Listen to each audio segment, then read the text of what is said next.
본문의 첫 장면을 보니까 모세가 장성했다 이렇게 시작을 하고 있습니다.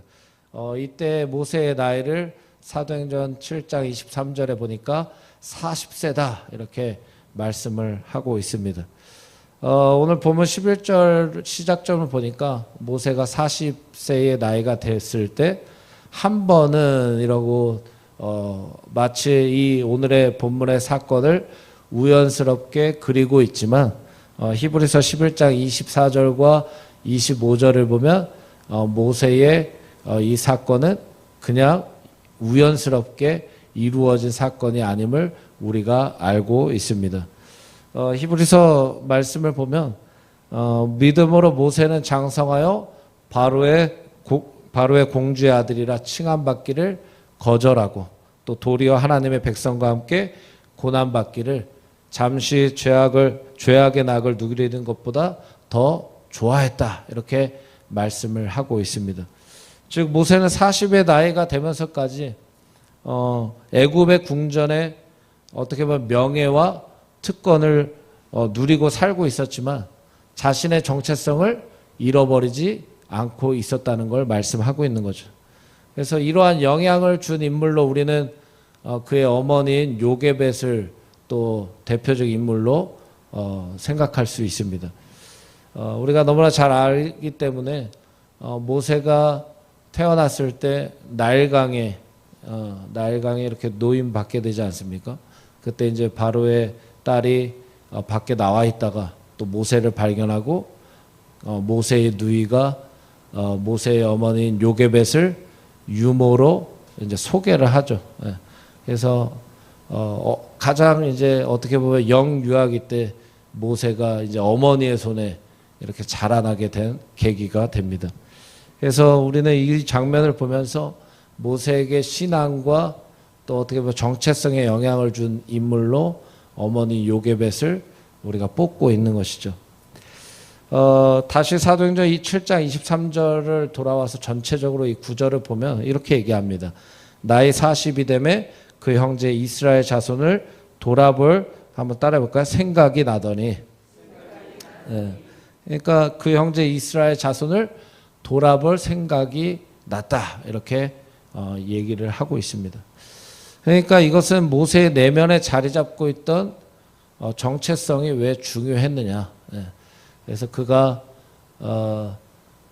어떻게 보면 이 정체성 가운데 생각이 났다는 거죠.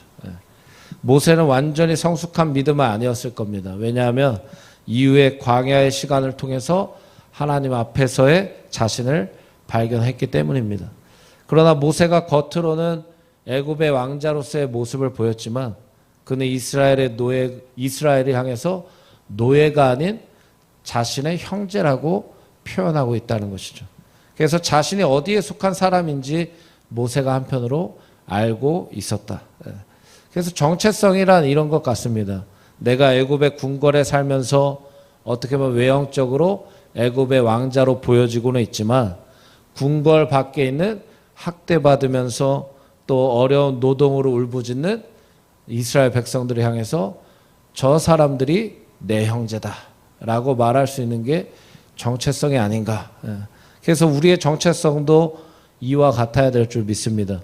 내가 어디에 있느냐로 내 신분이 결정되는 것이 아니라 내가 누구에게 속한 사람이냐로 나의 존재가 결정돼야 될 줄 믿습니다. 그래서 쉽게 말하면 저번에도 말씀드렸지만 우리가 교회를 다닌다고 해서 내가 하나님의 자녀냐. 그게 아니라는 거죠. 교회를 다니는 게 그리스도인의 신분을 나타낼 수도 있지만 외형적으로 내 심령은 예수님을 믿어야 돼요. 할렐루야. 예수님을 믿는 자가 하나님의 자녀다. 그래서 내가 어디에 있느냐로 내 신분을 나타내는 게 아니라 내가 누구에게 속한 자냐로 내 존재, 내 신분이 결정되는 줄 믿습니다. 모세가 이스라엘을 자기 형제로 고백한 것은 단순히 지식적인 것만은 아닙니다. 그리고 그의 인간적인 감정만은 아닙니다. 그가 하나님께 속해 있다는 증거죠. 왜 그렇습니까? 하나님의 마음이 또 하나님의 시선이 울부짖고 있는 이스라엘 백성들을 향하고 있기 때문입니다. 그러니까 모세도 하나님의 마음을 품고 있었다라는 걸 보여주고 있는 거죠. 모세도 비록 본문 가운데는 확실히 세워진 성숙된 믿음은 아니었지만 자신이 하나님께 속한 인생이라는 것을 모세가 깨닫는 과정을 본문에서 그리고 있는 겁니다. 한편으로 우리도 어떤 상황에 앞으로 직면할지 알 수 없습니다. 어떤 분들은 모세처럼 아주 짧은 시간 동안만 하나님의 말씀, 하나님의 사랑, 하나님의 은혜를 접할 수도 있어요. 반대로 어떤 분들은 긴 시간 동안 하나님의 말씀을 접해도 그 말씀을 깨닫지 못하는 이들도 많이 있습니다.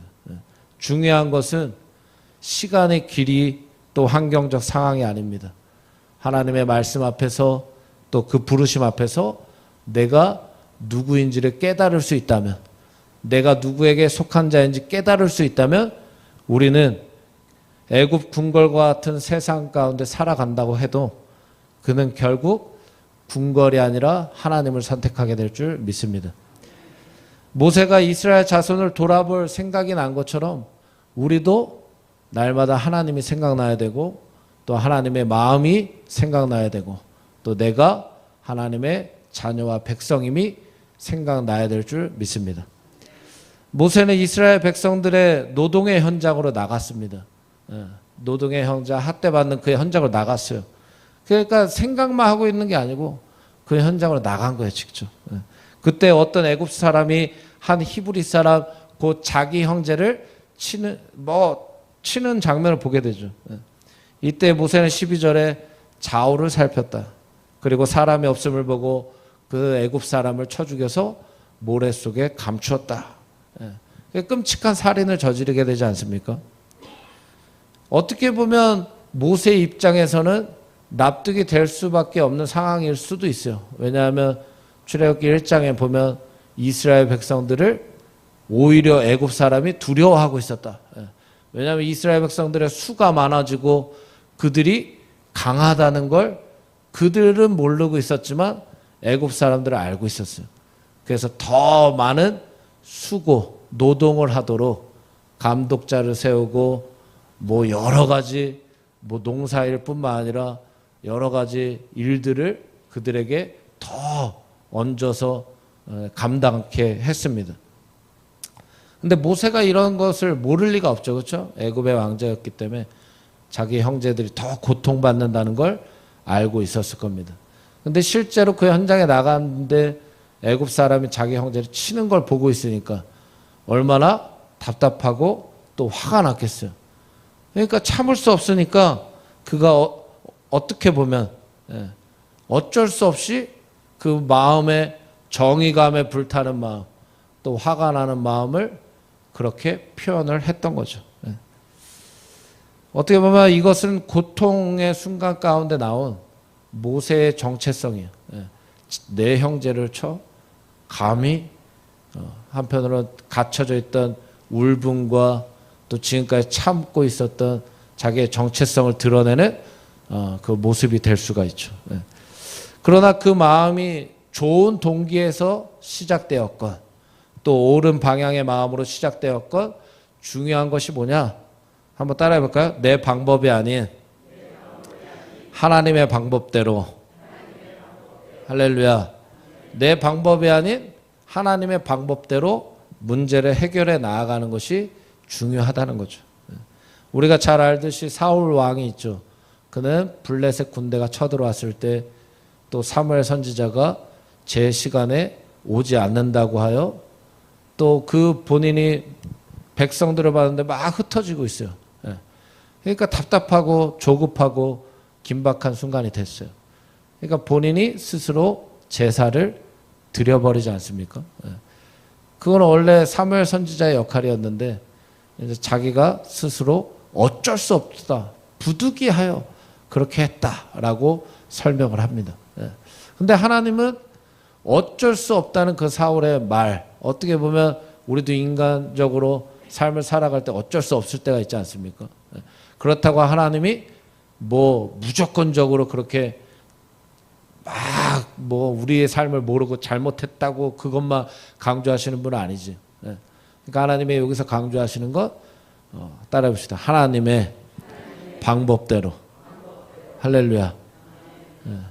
그러니까 하나님이 말씀하신 방법과 질서가 있다는 거예요. 예. 그러니까 부득이하여 이렇게 했다고는 하지만 하나님이 말씀에 순종하지 아니하여 내 왕조가 길지 않을 것이다. 이렇게 말씀을 합니다. 예. 그러니까 우리는 억울한 상황이 있을 수도 있어요. 그럼 그 억울함을 가지고 누구 앞에 가야 돼요? 하나님 앞에 가야죠. 예. 그러니까 모세가 12절에 좌우를 살폈다고 하지 않습니까? 예. 그러니까 이거는 내 방법대로 살아가는 사람들의 특징을 보여주는 거예요. 예. 그러니까 좌우를 살필 게 아니에요. 사람이 있나 없나를 살폈다고 그랬어요. 그럼 어떻게 보면 사람이 있었으면 상황이 달라졌을 수도 있다라는 걸 얘기하지 않습니까? 그러니까 모세는 스스로 이것이 잘못된 일인지 알고 있었다는 거예요. 근데 우리도 좌우를 살필 때가 있어요. 근데 우리는 좌우를 먼저 살필 게 아니에요. 우리에게 중요한 분은 하나님이에요. 할렐루야. 모세가 그 순간에 하나님을 중요하게 생각하지 않았다는 거예요. 사람이 그에게 더 중요했다. 그러니까 우리는 좌우를 살필 게 아니에요. 하늘을 바라봐야 될 줄 믿습니다. 하나님을 바라봐야 돼. 그래서 우리의 모든 문제의 해결은 내 방법대로, 내 중심대로가 아니라 어떻게든 부득이하여도 하나님의 방법은 무엇인가? 하나님이 원하시는 질서는 무엇인가? 하나님이 기뻐하시는 뜻을 먼저 구별하여 쫓아가야 될 줄 믿습니다. 그러니까 모세는 여러 가지로 미성숙함을 우리에게 보여주는 거예요, 지금.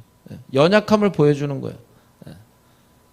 하지만 우리는 미성숙함과 신앙의 연약함을 또 당연하게 생각하면 안 됩니다.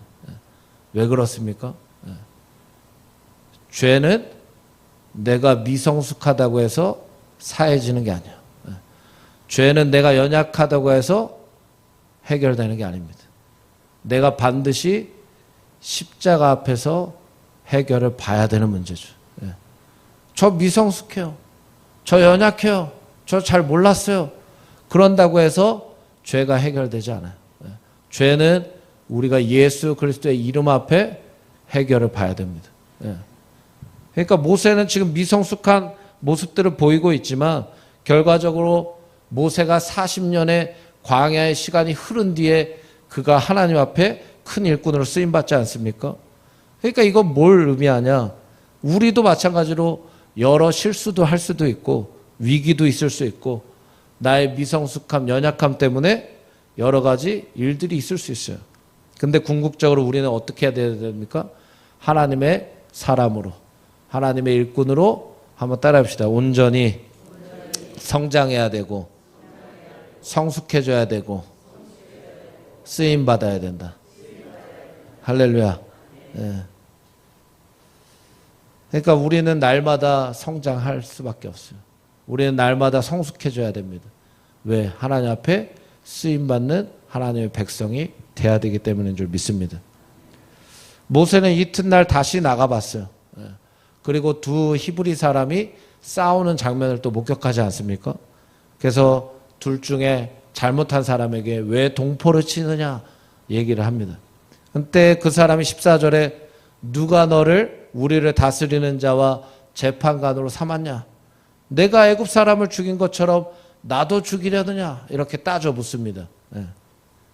그러니까 이스라엘 백성들이 공공연하게 이 모세를 히브리 사람으로 알고 있었다는 것을 이 장면에서 엿볼 수가 있어요. 그러나 그를 지도자로는 인정하지 않았다. 사도행전 7장 25절에 보니까 그는 그의 형제들이 하나님께서 자기의 손을 통하여 구원해 주시는 것을 깨달으리라고 생각하였으나 그들이 깨닫지 못하였더라. 이런 말씀이 있어요. 이거는 모세의 이 장면을 사도행전에서 말씀하고 있는 거거든요. 그러니까 모세는 하나님께서 자기의 손을 통해서 이스라엘을 구원해 주시는 것에 대해서 이 장면에서 어느 정도 사명감이 있었다는 거예요. 하나님이 자기의 손을 통해서 이스라엘 백성들을 구원해 주실 것 같은데 어느 정도 사명감이 있었다는 거예요. 하지만 하나님의 방법대로 하지 않았다. 그러니까 온전히 이 구절에 보니까 구원해 주시는 것을 깨달으리라고 생각하였으나 뭐 했다고요? 생각했대요. 생각. 기도했대요. 생각했대요. 기분 안 좋은 일 있어서? 기도했대요. 생각했대요. 생각했대요. 그러니까 어느 정도의 사명감은 있었는데 하나님이 나의 손을 통해 이스라엘을 구원해 주실 것 같은데 그리고 이 일을 행한 거예요. 근데 방법은 내 방법대로 간 거예요. 그러니까 모세는 이스라엘 백성들이 무언가 이 어려움의 순간에 자신의 행동이 그들을 구원할 수 있는 계기로 모세는 어떻게 보면 생각한 거죠. 아, 이런 부분들이 내가 할 수 있는 부분이겠구나. 근데 오히려 이스라엘 사람이 그를 향해 뭐라고요? 야, 애굽 사람 죽인 것처럼 나도 죽이려느냐? 오히려 따져 묻지 않습니까? 좋아한 게 아니고. 이것을 보면서 하나님의 때가 있음을 보게 됩니다. 내 생각은 이때다라고 생각할 수 있어요. 그런데 하나님의 때가 있다는 거예요. 하나님이 모세를 오늘 본문의 상황에 세운 게 아니에요. 모세가 자기 생각대로 나간 겁니다. 이때 오히려 따져 묻는다. 내 생각대로 하나님보다 앞서갈 때가 있어요.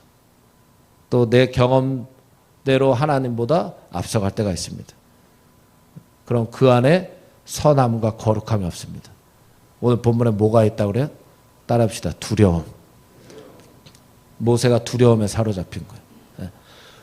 우리가 하나님보다 앞서가지 않고 하나님을 높여드릴 때, 경외할 때, 하나님을 인정할 때, 하나님께 순종할 때 우리의 마음에 두려움이 오던가요? 평안이 오죠. 기쁨이 오죠. 감사가 오죠. 너무 기쁘죠. 야, 하나님이 하시는구나. 근데 내가 했을 때 불안하죠. 두렵죠. 어떻게 보면 야, 이게 맞나 싶을 때도 있고 여러 가지 어려움들이 올 겁니다. 우리는 하나님보다 앞서지 않기를 원합니다. 오직 하나님의 영광을 드러내야 돼요. 하나님의 때가 있는 거고 하나님의 방법이 있는 겁니다. 그래서 우리는 날마다 깨어 있어야 됩니다. 말씀과 기도로. 말씀과 기도로 깨어 있지 않고는 하나님의 방법도 사라지고 하나님의 때도 사라지고 내 방법만 드러나는 거예요. 성경에서 이 두려움에 사로잡히지 않는 방법 중에 가장 강력한 방법을 이렇게 소개하지 않습니까? 우리가 잘 알듯이 요한일서 4장 18절에 두려움을 뭐가 내어 쫓는다고요? 한번 맞추시는 분 진짜 이 새벽에 뭐 딱히 제가 해드릴 게 없어서 두려움을 무엇이 내어 쫓느냐? 1번 사랑, 2번 모르겠어요. 사랑이면 사랑. 주님의 사랑이 두려움을 내어 쫓는다. 그러니까 주님을 사랑할수록 주님의 방법대로 가는 거고 주님을 사랑할수록 주님이 우선되는 거예요. 그래서 우리가 주님을 사랑함으로 늘 두려움을 내어 쫓고 또 주님의 영광을 나타내야 될 줄 믿습니다. 그래서 모세는 결국 어떻게 됩니까? 며칠 전 분명히 애굽의 왕궁에 있었는데 지금은 광야의 우물가에 있는 거예요. 한순간에 인생이 바뀌어졌어요. 어찌 보면 다 끝이 나고 무너진 것처럼 보이지 않습니까? 내 생각대로 했어요, 모세는. 어느 정도 내가 사명감이 있고 하나님이 내 손을 통해서 이스라엘 백성을 구원하실 것 같고 어떻게 보면 정체성도 좀 있고 사명감도 좀 있었어요. 근데 내 방법대로 한 거예요. 내 결정대로 선택한 거예요. 그랬더니 결국 왕궁에서 도망쳐 나왔어요. 내 마음에 두려움이 가득해서. 그리고 우물가에 앉은 거예요. 어떻게 보면 내가 그렇게 선택했지. 어떻게 보면 내가 결정한 일이지. 다 실패한 것 같고 무너진 것 같은 순간 아닙니까? 근데 중요한 게 뭐예요? 하나님께서 모세를 버리시지 않았다. 하나님께서 모세를 외면하시지 않았다. 너 왜 네 방법대로 했어? 너 왜 네 결정 속에 내가 없어? 나도 너 몰라. 네 알아서 해 한 게 아니라 그 광야 우물가에 앉아있던 모세를 누가 먼저 찾아가셨어요? 하나님이 먼저 찾아가셨다. 그래서 우리도 마찬가지라는 거예요. 모세처럼 내 생각대로 내 방법대로 하다가 실패할 수도 있어요. 그래서 죄악된 실수로 두려움에 사로잡혀서 내가 하나님께 쓰임받을 수 있는 곳에서 벗어날 수도 있어요. 하나님이 은혜를 베풀어 주셨던 장소에서 도망쳐서 전혀 다른 장소로 이동할 수도 있어요. 그러나 우리가 기억해야 할 것은 내 실패가, 내 잘못된 선택이 나의 인생이 끝이 되게 해서는 안 된다. 하나님은 우리를 여전히 부르고 계신단 말이에요. 하나님은 여전히 우리와 동행하고 싶어 하시고 우리를 찾아오시고 우리에게 말씀하시고 계신 분인 줄 믿으시기 바랍니다. 두려움에 도망가지 말라는 거예요. 내가 잘못된 선택했으면 그걸 또 누구 앞에서 해결해 봐야 됩니까? 하나님 앞에 나오세요. 하나님이 외면하실 분이 아닙니다. 성경의 전체적인 맥락으로 봤을 때 우리는 항상 죄악 가운데 빠져요. 주님을 망각해서 잊어버릴 때가 많아요. 근데 돌이키기만 하면, 이스라엘 백성들이 돌이키기만 하면 하나님은 언제든지 회복시켜 주셨어요. 그래서 우리도 마찬가지로 하나님 앞에 돌이키는 삶이 되기를 주의 이름으로 축복합니다. 어떻게 보면 모세는 실패해서 미디안으로 광야로 간 것처럼 보이지만 하나님께서 그를 사용하시기 위해 또 훈련시키시기 위해 광야로 인도하신 하나님의 계획임을 믿으시기 바랍니다. 모든 우리의 삶은 다 하나님의 계획 가운데 있잖아요. 그래서 오늘도 어떻게 보면 실패 가운데 낙담하신 분들이 계시면 또 두려움에 사로잡혀서 하나님의 은혜의 자리를 벗어나고 계신 분들이 있다면 다시 하나님 앞에 나오셔서 또 나를 쓰시고 나를 세우시고 나를 인도하시는 하나님의 사랑의 손길에 사로잡히시기를 주의 이름으로 축복합니다.